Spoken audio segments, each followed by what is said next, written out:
దేశమేమో వీళ్ళది బంగ్లాదేశ్ అంట, రాజస్థాన్లో ఆధార్ కార్డు ఉందంట, ఆదిలాబాద్లోనేమో చోరీలు చేస్తున్నారంట. ఈ ప్రక్రియ చేపట్టింది నరేంద్ర మోడీ, బీజేపీ చేపట్టింది. ఇందుకోసమే ఆయన కాంగ్రెస్ నాయకులారా, మీ అనుబంధ అన్నదమ్ముల పార్టీలు ఉన్నాయి కదా, కాంగ్రెస్ పార్టీ అనుబంధ సంఘాలు ఉన్నాయి కదా, వీటన్నిటికీ చెప్పేది ఇదే.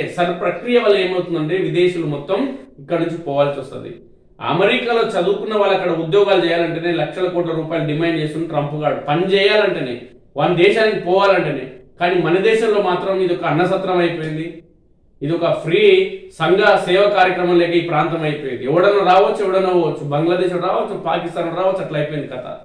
వచ్చినోడు వీడు మన దేశం కూడా కాడా అని వీని మీద విచారణ చేద్దాము, వానికి ఒక ఐడి కార్డు ఇద్దాము, వానికి ఒక అదేది ఎలక్షన్ కార్డు ఇద్దాం అన్నాడు ఆయన. ఇది కరెక్ట్ కాదు. మన దేశంలో అంతర్గత శక్తులు, అంతర్గత గొడవలు పెరుగుతాయి, బాంబులు వేస్తారు, దాడులు చేస్తారు, మన దేశం మనల్ని చంపేస్తారు, మన మహిళల పైన హత్యలు చేస్తారు, అత్యాచారాలు చేస్తారు అని చెప్పి మన దేశంలో ప్రస్తుత ప్రభుత్వం అనుకుంటుంటే, కాంగ్రెస్ వాళ్ళు మాత్రం ప్రక్రియ ద్వారా ఓట్లు పోతాయి, ఓట్లు పోతాయి, ఓట్లు పోతాయి అంటున్నారు. ఓట్లు ఎవరి పోతాయి? బంగ్లాదేశ్ అని ఓట్లు పోతాయి. ఎవరైతే ఓట్లు పాకిస్తాన్ ఉంటే ఓట్లు పోతాయి, ఎవరి పోతే ఓట్లు పక్క దేశం ఉంటే ఓట్లు పోతాయి, ఎవరి పోతే ఓట్లు నేపాల్ ఉంటే ఓట్లు పోతాయి. మరి పోవాలి కూడా, ఎందుకంటే మన భరతమాత బిడ్డలు వారికి కాదు కాబట్టి. చూడండి, వీడు బంగ్లాదేశ్ వాడు ఈ దేశానికి వచ్చి ఏం చేసిండు? రాజస్థాన్లోనే ఓటర్ కార్డు వచ్చింది దీనికి, ఆదిలాబాద్ తెలంగాణకు వచ్చి దొంగతనాలు చేస్తున్నాడు. దొంగతనాలు చేస్తాడు వీడు, హత్యలు చేస్తాడు, కుదిరితే అత్యాచారాలు కూడా చేస్తాడు. ఏముంది, దొంగతనానికి పోయి ఇంట్లో వాళ్ళని ఆడలు ఉంటే వాళ్ళని కట్టి పడేస్తారు, ఏదైనా చేసి పడేస్తారు. వీళ్ళని మన దేశంలో ఉండనియాలంటారు. ఏం చేయాలి ప్రతిపక్ష పార్టీ వాళ్ళు ఎక్కడో వాళ్ళంటారు, వాళ్ళు ఏ దేశానికి వాళ్ళు ఇన్ని రోజులు మన దేశంలో ఉన్నారు కదా అంటారు, వాళ్ళకి సానుభూతి చెప్తారు. ముగ్గురిని దేశమేమో బంగ్లాదేశ్, రాజస్థాన్ ఏమో ఆధార్లో, ఆదిలాబాద్లో ఏమో చోరీలు. ముగ్గురిని అరెస్ట్ చేసిన పోలీసులు 9 ఏళ్లుగా దేశవ్యాప్తంగా చోరీలకు పాల్పడుతున్న ముఠ. మావలలో చోరీ కేసులో పట్టుబడిన నిందితులు. మావల్ అనేది ప్రాంతం. బంగ్లాదేశ్ నిందితుల వివరాలు నడుస్తున్న ఎస్పీ అఖిల్ మహాజన్. చూద్దాం అసలు ఏం జరిగింది, ఇలా కథ ఏంది, ఎట్టెట్టొచ్చినీడు, ఎట్లా ఇండియాకి వచ్చింది, ఎట్లా దొంగతనం చేస్తుండే ఏందని కథ అనేది ఒకసారి మనం చూస్తే ఇక్కడ తేటతెల్లమవుతుంది మిత్రులారా. ఈ దేశం అనేది ఎట్లా తయారైంది, ఈ దేశంలో ఎవరెవరో వచ్చి ఇక్కడ ఉండడానికి ఎందుకు ఇట్లా పరిస్థితులు దాపురించడం అనేది ఒకసారి చూద్దాం. ఓట్ల కోసం చేసిన పార్టీలు ఇవన్నీ. ఓట్లు కావాలి, వీళ్ళకు సీట్లు కావాలి తప్ప ఈ దేశ రక్షణ అవసరం లేని వ్యక్తులు ఎవరైతే ఉన్నారో వాళ్ళందరూ చేసిన తప్పిదాల వల్ల ఇవాళ బంగ్లాదేశ్ వచ్చి భారతదేశంలో నివాసం ఉంటూ ఇక్కడ ఆధార్ కార్డు తీసుకొని ఇక్కడ చోరీలు అన్ని అసాంఘిక కార్యక్రమాలు చేస్తున్నాడు వాడు. చూద్దాం. బంగ్లాదేశ్ నుంచి అక్రమంగా చొరబడతారు. రాజస్థాన్ లో తీసుకున్న నకిలీ ఆధార్ కార్డుతో దేశమంతా తిరుగుతారు. పగలు రెక్కి చేసి రాత్రి చోరీలకు పాల్పడతారు. దొంగ సొత్తుతో తిరిగి తమ దేశానికి వెళ్లిపోతారు. ఇలా 10 నుంచి 12 సార్లు అక్రమంగా భారత్లోకి చొరబడి దొంగతనాలు చేసిన బంగ్లాదేశ్ దొంగల ముఠాను ఆదిలాబాద్ పోలీసులు పట్టుకున్నారు.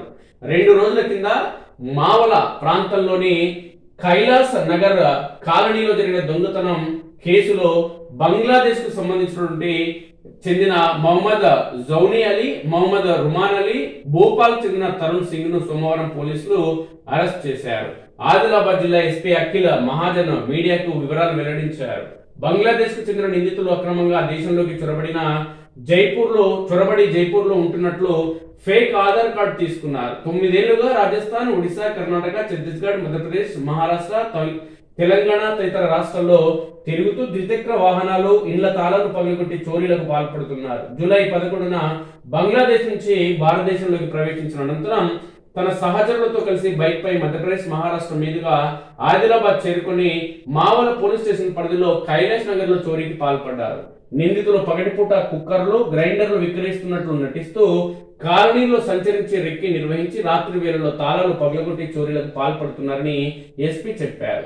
బంగ్లాదేశ్ చెందిన ప్రధాన నిందితుడు మహమ్మద్ జౌనీ అలీపై దేశంలోని పలు రాష్ట్రాల్లో 8 కేసులుండగా తరుణ్ సింగ్ పై 6కు పైగా కేసులున్నాయి. ఈ ముఠాలోని ఇతర సభ్యులపై కూడా అనేక చోట్ల కేసులు నమోదయ్యాయి.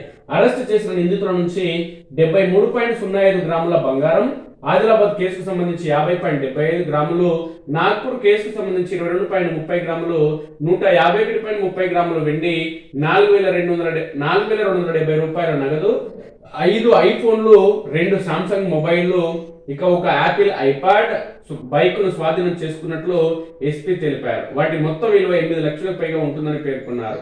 10 నుంచి 12 సార్లు అక్రమంగా భారత్ లోకి మహమ్మద్ జౌనీ అలీ ఇప్పటి వరకు 10 నుంచి 12 సార్లు అక్రమంగా బంగ్లాదేశ్ నుంచి భారత్ లోకి ప్రవేశించి వివిధ రాష్ట్రాల్లో చోరీలకు పాల్పడినట్లు దర్యాప్తులో తేలింది. 2017లో ఒడిశాలో చోరీకి పాల్పడి అరెస్ట్ అయ్యాడు. మధ్యప్రదేశ్, ఛత్తీస్గఢ్ లోను నేరాలకు పాల్పడి పలుమార్లు అరెస్ట్ అయ్యి జైలుకు వెళ్లాడు. బంగ్లాదేశ్ నుంచి దాదాపు 12 నుంచి 15 సార్లు దేశంలోకి చొరబడి దొంగతనాలు చేస్తున్నట్లు విచారణలో తెలిసిందని, వీరి ముఠాలుగా వచ్చి నేరాలకు పాల్పడుతున్నట్లు తేలిందని ఎస్పీ చెప్పారు. మిగతా నేరస్తులను కూడా గుర్తించి పట్టుకునేందుకు బలగాలను నియమించినట్లు తెలిపారు. జిల్లా పోలీసులు సాంకేతిక ఆధారాలు, సీసీటీవీ ఫుటేజ్, వివిధ రాష్ట్రాల పోలీసులతో సమన్వయంతో దొంగలను వేగంగా పట్టుకుంటామని పేర్కొన్నారు. ఈ కేసును ఛేదించడంలో కీలక పాత్ర పోషించిన అధికారులను ఎస్పీ ప్రత్యేకంగా అభినందించారు. మీడియా సమావేశంలో ఆదిలాబాద్ డిఎస్పీ జీవన్ రెడ్డి తదితరుల నాయకులు అధికారులు పాల్గొనడం జరిగింది.